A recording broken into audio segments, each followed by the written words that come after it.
ഇമാരെ body വന്നോ? പറഞ്ഞു നാക്കെടുത്തിട്ടില്ല 100 ആയിസ. പണ്ട് നമ്മള് സ്കൂളിൽ പോയിരുന്ന കാലത്ത് മൂപ്പര് മുമ്പിൽ അണ്ടി ഓർക്കാൻ പോകുമ്പോ മൂപ്പര് മുണ്ട് നോക്കി കാണിച്ചു തരും. പാവം നല്ലൊരു മനുഷ്യനായിരുന്നു.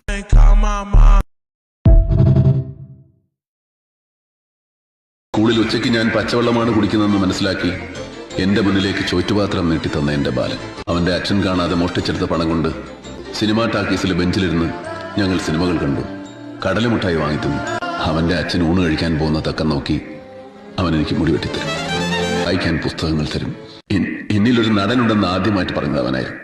സിനിമ പഠിക്കാൻ മദ്രാശിയിലേക്ക് പോകുമ്പോ കാതിലെ കടുക്കൻ വിട്ട കാശുമായി അവൻ എന്റെ അടുത്തേക്ക് വന്നു.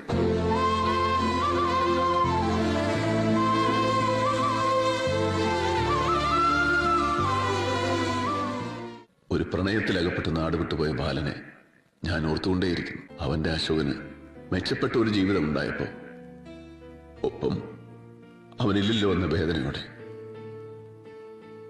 ഒരു തേങ്ങനോടെ അല്ലാതെ എന്റെ ബാലനെ എനിക്ക് ഓർക്കാൻ കഴിയുന്നില്ല.